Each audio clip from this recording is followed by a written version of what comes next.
Good afternoon students. आज का अपना टॉपिक है कीमोथेरेपी ऑफ कैंसर।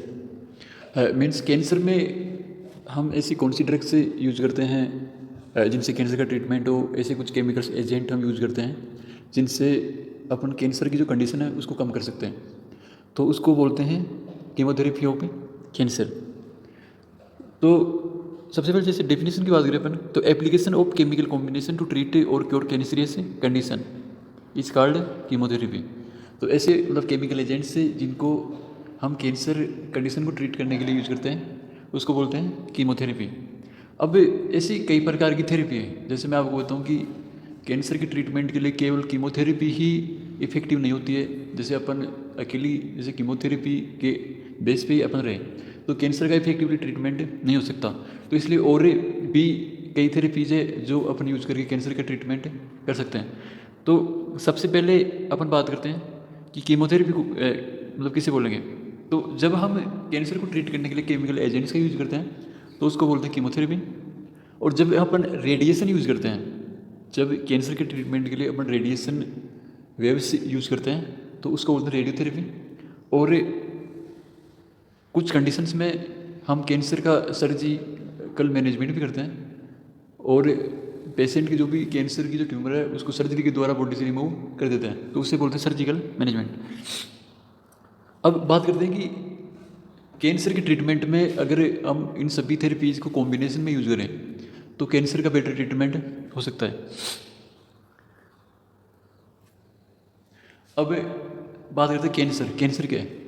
तो अपनी बॉडी की सेल्स में किसी पर्टिकुलर जगह पे अगर एबनॉर्मल सेल डिवीजन स्टार्ट हो जाता है तो वहाँ पे एक ट्यूमर लाइक स्ट्रक्चर बन जाती है। तो पहले ये बिनाइन रहती है कि बॉडी में जिस जगह पे हो रही है उसी जगह पे सेल्स का एबनॉर्मल सेल डिवीजन होता है, लेकिन कुछ समय के बाद में ये मेलिग्नेंट हो जाती है। मतलब बॉडी के एक पार्ट से दूसरे पार्ट में ये सेल्स जाना स्टार्ट हो जाती है।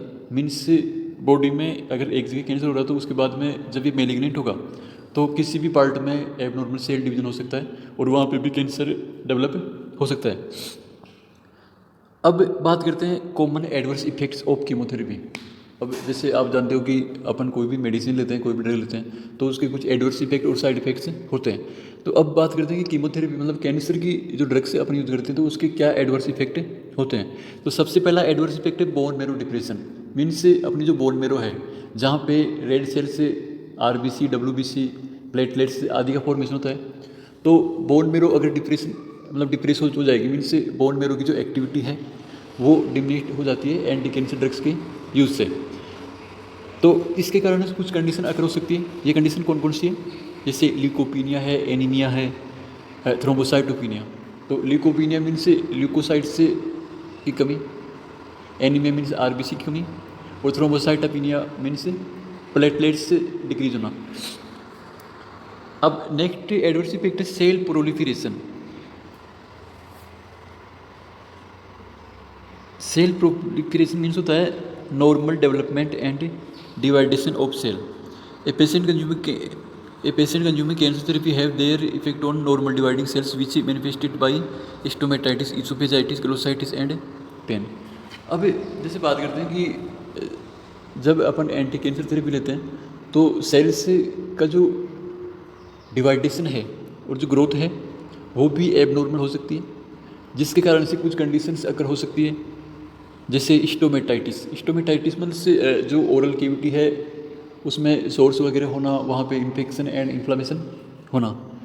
इसोफेजाइटिस इसोफेगस में इन्फ्लामेशन, और ग्लोसाइटिस मीन्स अपनी जो टंग है उसमें इन्फ्लामेशन होना, और पेन। ये कंडीशन अकर हो सकती है एंटी कैंसर ड्रग्स के अगर लगातार ट्रीटमेंट अपन ले रहे हैं तो।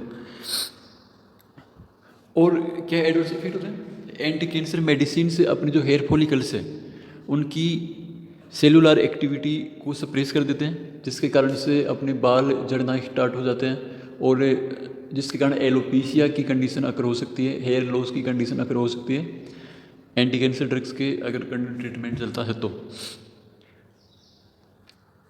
और एंटी कैंसर मेडिसिन से अपने जो भी जेनिटल ऑर्गन्स है उनकी एक्टिविटी को भी डिक्रीज करता है। जो भी जैसे ओवम का फॉर्मेशन है, स्पर्म का फॉर्मेशन है, तो इनको डिक्रीज करता है, जिसके कारण से इनफर्टिलिटी भी अकर हो सकती है, बांझपन भी अकर हो सकता है।